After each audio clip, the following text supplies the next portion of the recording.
Welcome back, everybody, to another Octoberish episode for the Halloween season. My name is Podolsky, and here with me is the lovely fiance, Tessa Baker. and we also have with us none other than Stacy Cox.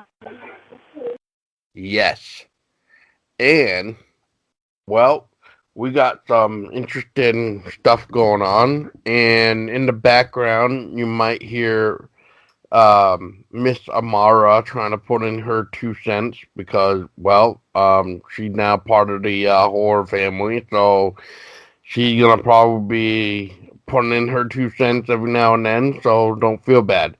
Otherwise, same with Stacy's end. Maybe somebody over there wants to put in their 2 cents. So anyway, we got a little interesting thing going on. We're gonna try something different. Yes, I'm getting to it, Amara. Chill. Just chill, Amara. Stop. We get it. You're excited for the holiday just like we all are. Just hang on a minute. Okay, so we got 3 stories that we want to share. And, we're going to read them to you, but we're also going to discuss them. So, what we're trying to also say is what we read to you we don't really own the copyright to, but they are owned by the respective authors that we will be mentioning. And yes, Amara, I did get to it. Okay, just do you want to tell us how we're doing this episode? Then no. Now you want to be quiet? Oh, okay. Yeah. Now you want to be quiet? Okay. So anyway, apparently I guess Amara wants to run the show now. So anyway, um, yeah. So we're basically gonna just read it, and we're going to discuss why we picked it, etc., and discuss it like we are reviewing it, kind of like what we did with Scary Stories to Tell in the Dark, which is kind of the reason why this episode kind of got talked about to do. Basically, we chose a story that we all either like or love or one of our favorites or something new, but it's interesting in a new way.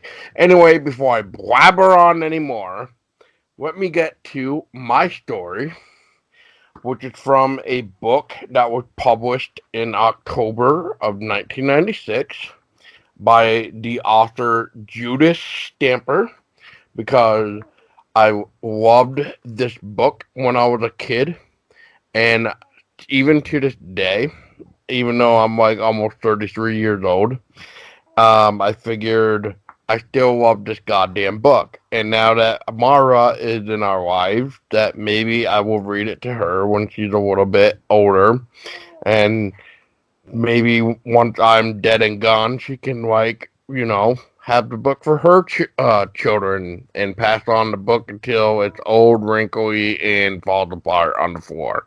Anyway, so this book is called Five Goofy Ghosts. The author is Judith Stamper. It is a level 4, hello reader type of guide. But anyway, I always found this story interesting, especially when it came to scary stories to tell in the dark. And Amara, are you saying you like this story too, even though you've never even heard it yet? Okay. I think she's excited because you're actually going to read. Yeah, probably. Because it's usually me reading to her. Yeah. So let me actually do this right now, even though you guys can't see it. So I'm gonna face Amara, and I'm going to try to read it to her and see what happens. Oh yeah, you like that idea? Yeah, I bet you do. Okay, hang on. So Amara, okay, Daddy's gonna read you a story called The Hairy Toe. Are you ready? Okay, I think you're ready. Alright, here we go. The Hairy Toe. Once there was a girl who was very curious. This girl liked to hunt around for strange things. In fact, she had a collection of strange things. She had a snake skin. She had a toad skeleton. She had a piece of furry moss. She had lots of other strange things too. See? See, Amara? All right, we'll turn the page here somehow. Yes, Tessa, thank you very much. You can turn the page for me. Uh-oh. She's spitting up. Anyway, one day, the girl passed by an old house. A ghost was supposed to live in this house. The girl went in anyway, just to look. And what did she find? What is that, Amara? A hairy toe. Anyway, wow! The girl said, a hairy toe for my collection. She picked up the hairy toe and ran home. Yeah, what a stupid move, right, Amara? Yeah, that's right, you tell him. She set it on the table with her collection.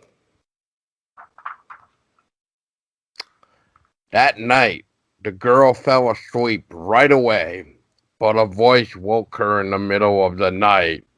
Who's got my hairy toe? The girl felt a shiver creep over her. She pulled her blanket higher over her chin. Then she heard the voice again, but closer. Who's got my hairy toe?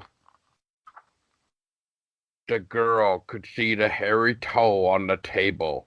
It seemed to be shining in the moonlight. Then a cold breeze swept through the room, and she heard the voice once again, but louder.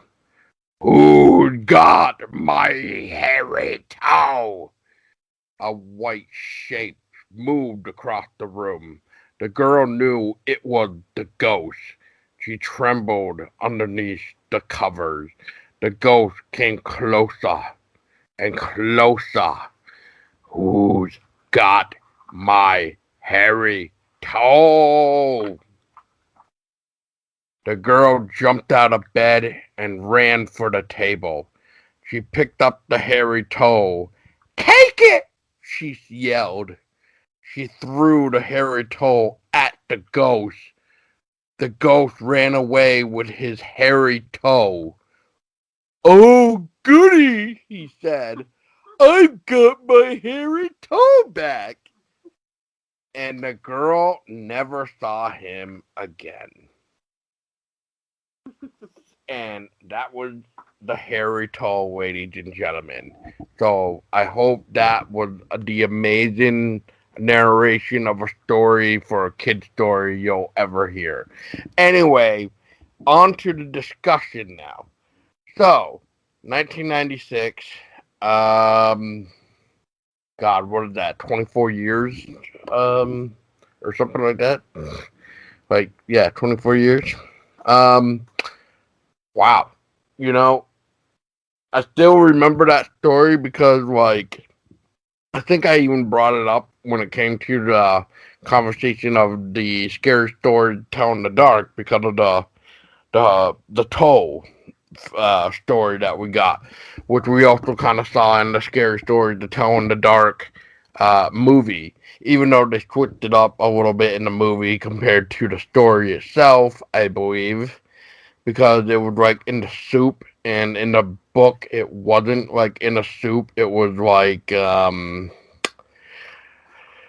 oh God, I don't have the book in front of me right now. But anyway, go back to the episode of Scary Stories to Tell in the Dark and about the movie, and we kind of did like a comparison between like the book and the movie. So anyway, 24 years later, I still love those stories in there. The hairy toe looks like Amara really had fun listening to me and seeing the lovely pictures too.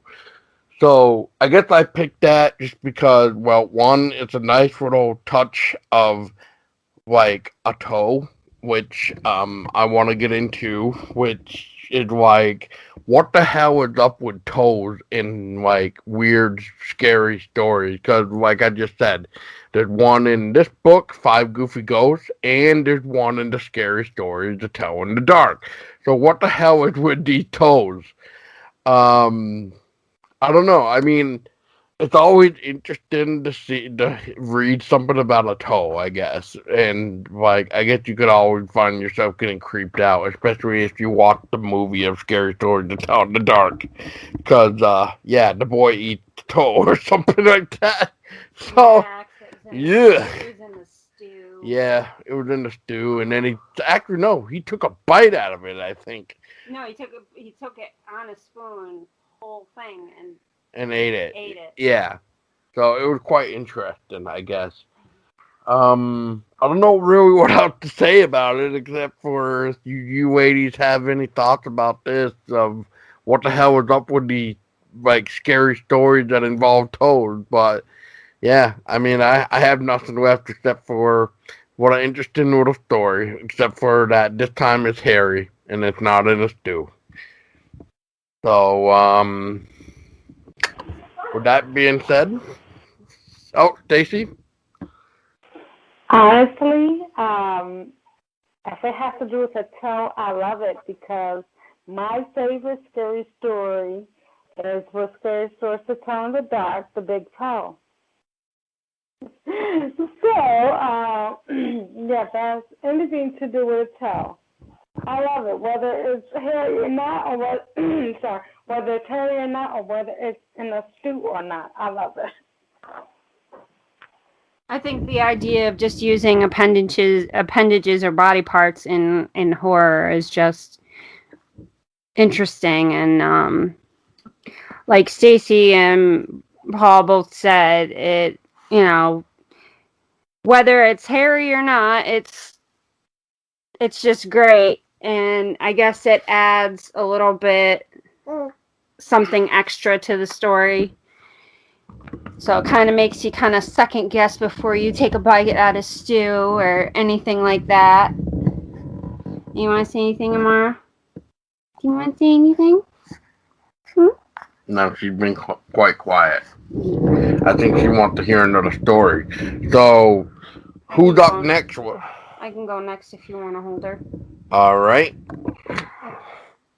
So Tessa has the next story now, and you have one that's very interesting.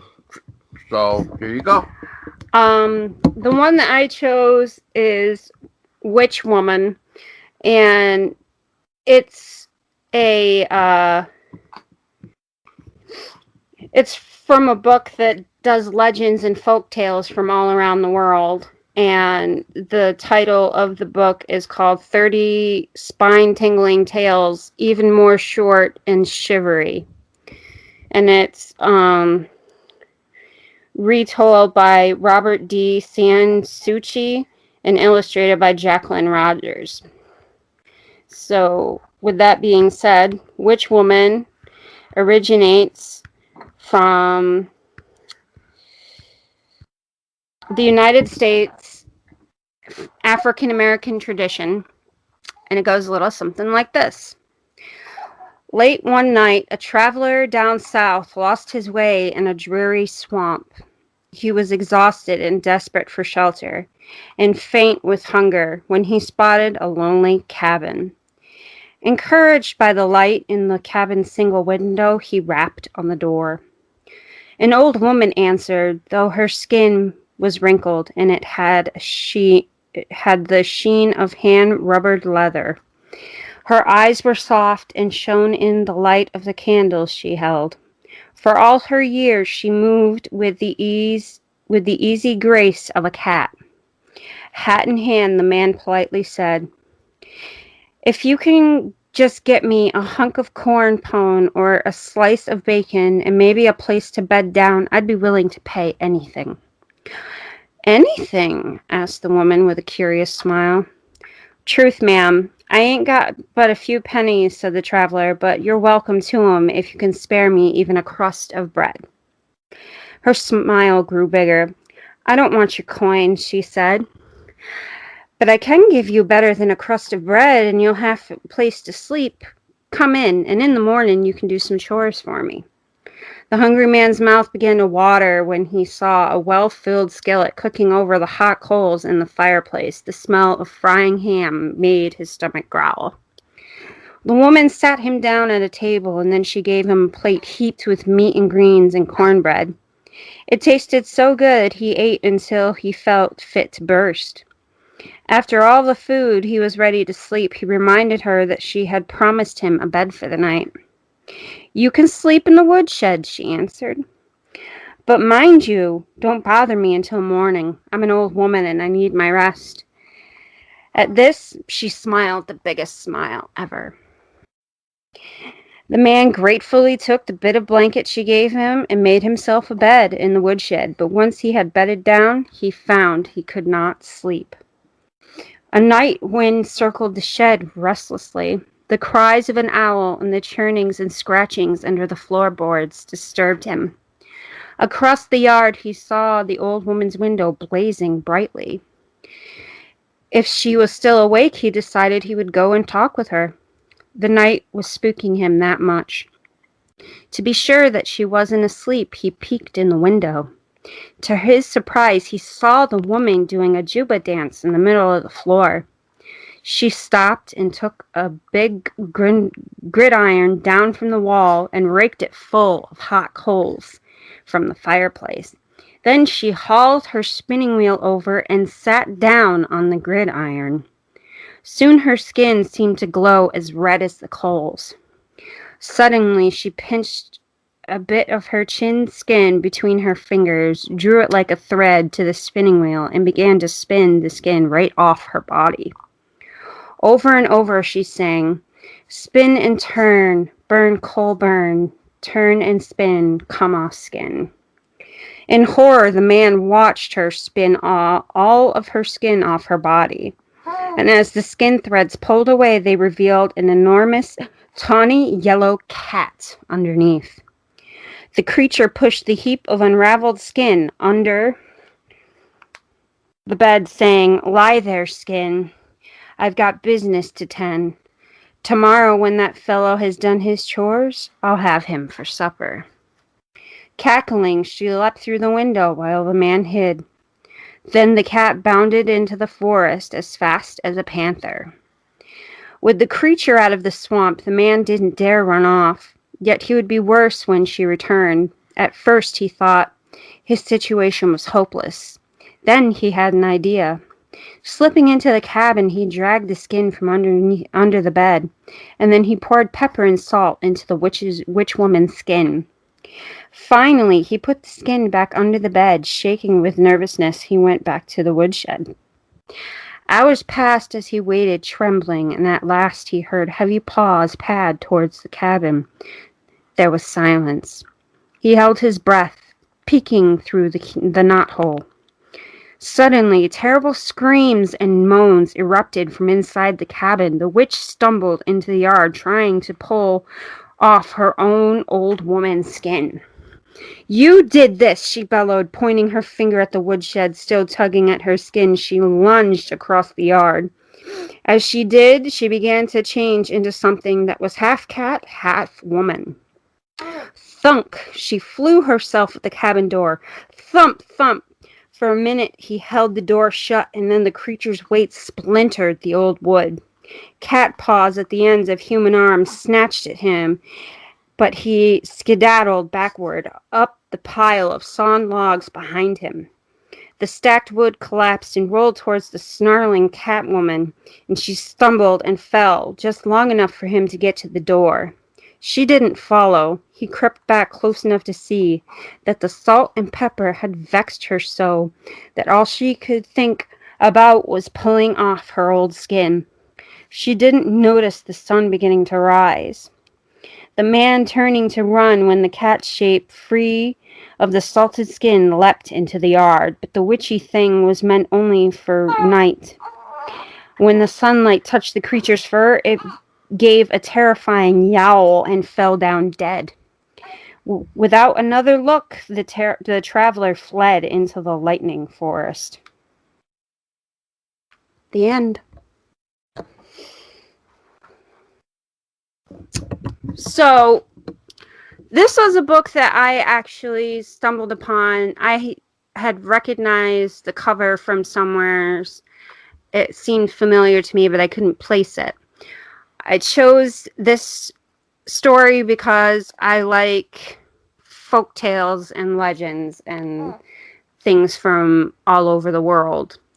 I even have a book on demonology that has apparently demons listed in it from all over the world by different cultures, etc., etc. So it only seemed fitting that I would choose a story that was a folk tale or a legend. And I just thought the witch woman was just interesting because she was a shapeshifter in a way. She could spin her skin off through a spinning wheel and turn into a cat. And without her old woman skin, she would pretty much fall dead and not survive the sun.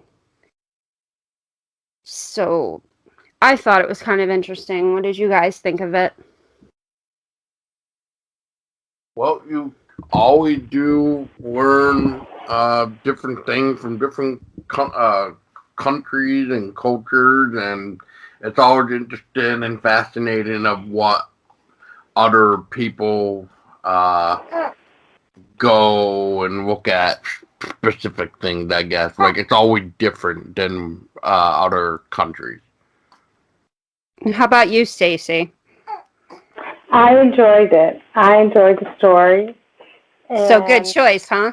Yes, and a few times actually, like, kind of like my eyes kind of like exploded. Like, wait, what? Yeah, I enjoyed it. Okay, with that being said, what story do you have to tell us, Stacy? Okay, so I actually changed up my story for little Amara.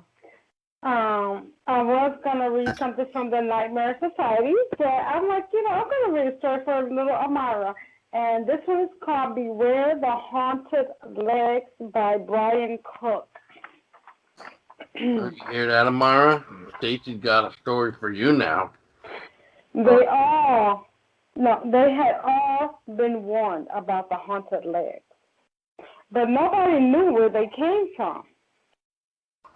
Nobody knew when they would appear, but everyone had the same reaction when they did. The legs never wanted to scare anyone. They were just trying to make friends. They spent most of their time doing normal things, like grocery shopping, walking the haunted paths, or swimming. The haunted legs have lots of hobbies, but they can only have so much fun when they're alone. So one day, the haunted legs decided to set out on a quest to find a friend. They looked in cold places. They looked in warm places. They went to a circus and hung out at a playground. They toured an art museum. Where they found a hobby, but no friends. Getting a job didn't seem to help, and winning contests didn't either. Friends always seem to laugh together, but nobody understood the haunted legs jokes. And the ones who didn't were very friendly. No, and the ones who did were very friendly. They tried to join a team, but they didn't make the cut. Birds didn't want any friends, and dogs were already man's best friend. Even a disguise didn't seem to help. no matter where they went or what they did. The haunted legs couldn't seem to find a single soul who wanted to be a friend. Still, they kept searching and searching and searching until one night, the haunted legs met the bottomless darkness. After that, the haunted legs haunted no more. The end. That's for you, Amara.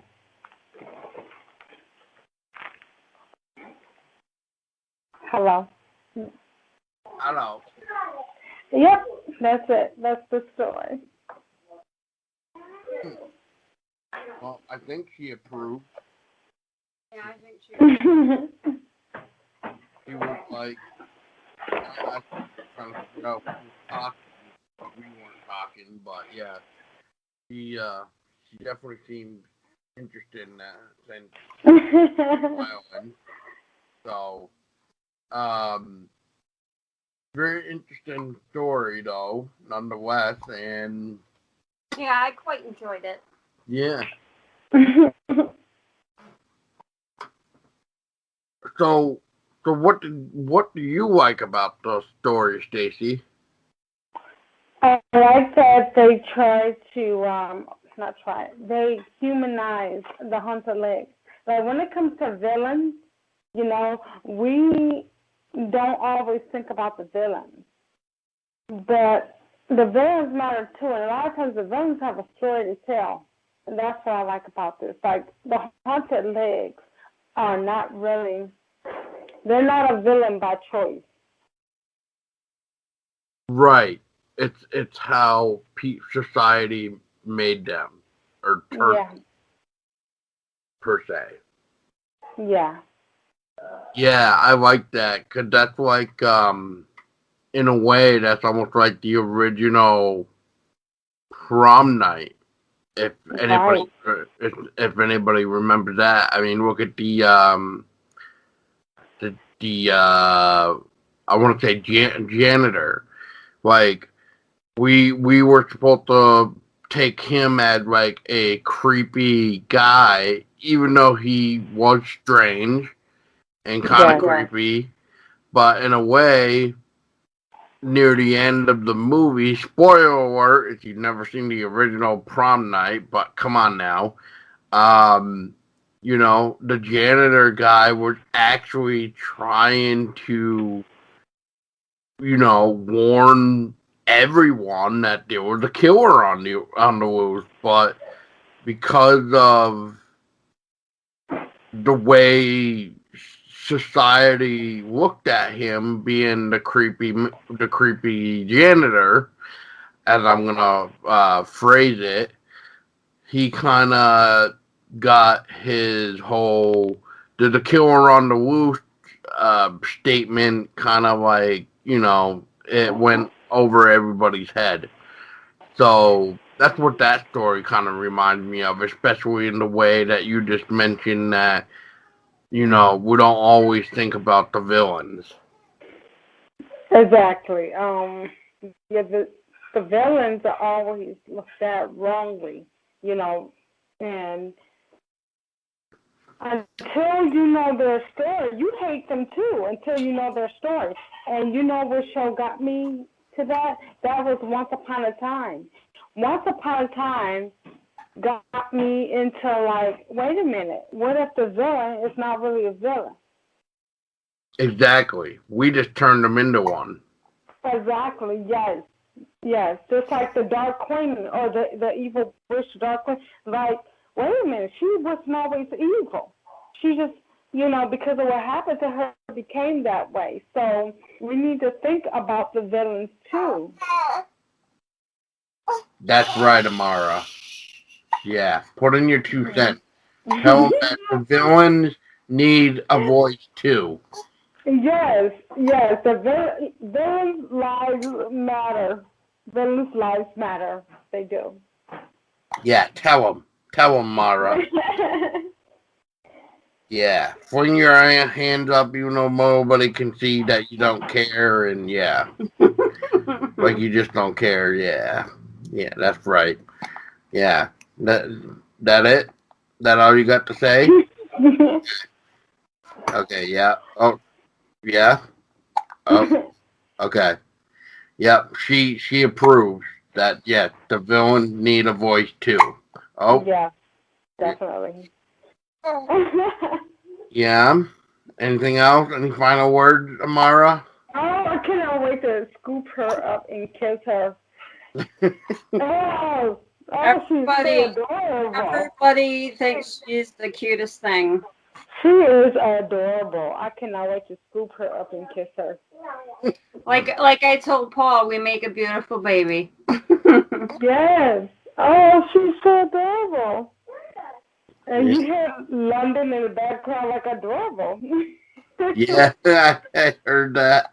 Yeah. What? Right. But yeah, that's exactly, what it is when it comes to the villains. They all need their voice too, and they weren't always villains, Exactly. Because what happened to them, what made them that way, and they need their story told too. So when it comes to the haunted leg, or beware the haunted legs, I think about that. Like they're all scared of these haunted legs, but you don't know the story behind the haunted legs. That's right. That's right. And that's a good way to end it on a villain need a voice too. Right? Yeah. Yeah. Mm-hmm. All right, Mara. So we hope you all enjoyed the episode. That was 3 spooky little tales and Amara's opinion about. Well, actually, Amara, which one did you like?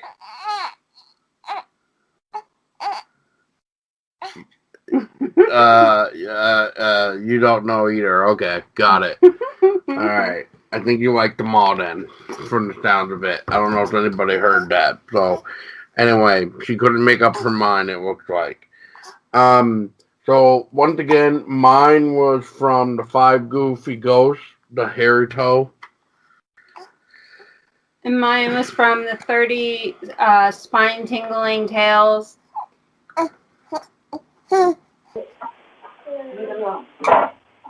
And mine was Beware the Haunted Leg from Brian Cook.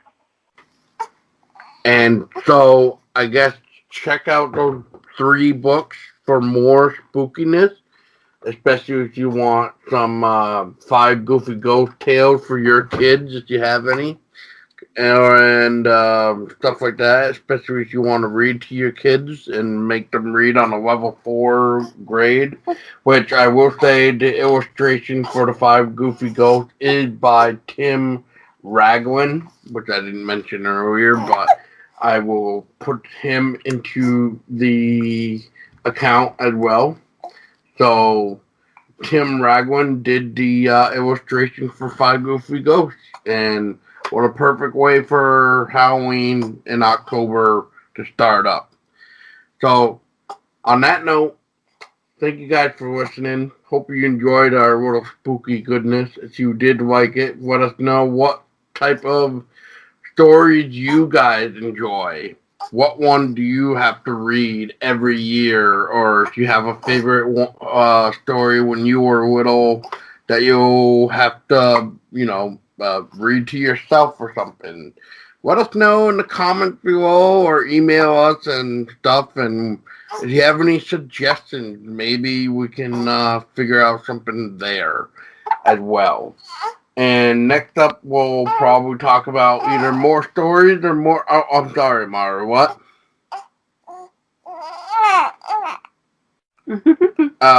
Yeah. Okay, so I think I know what you're trying to say. You want some suggestions on baby stories. Yeah? Okay. So if you have any, baby story spookiness, send them our way for Amara, because she wants more spookiness. She wants more books. So we started a collection for her, so. That's right. We got some Banting Bears today too. So maybe we can read one of those for Amara soon. I'm And gonna get her goosebumps. ooh, Goosebumps is another one. And speaking of Goosebumps, I will say this real quick. R.L. Stein put out his latest series for the Garbage Pail Kids. Because R.L. Stein is now doing the Garbage Pail Kids. So check that out too. And yes, Amara, I know. We told them that you want more books. I don't know how much more clearer we can get. You want them now. I know. I understand. All right. Well, yeah. You tell them. Well, with that being said, We hope you enjoyed. Send us some suggestions. And on that note, that's right. You tell them. Say now. I want them now. Thank you so much for listening. Have a great night, everybody. And always remember to stay scary.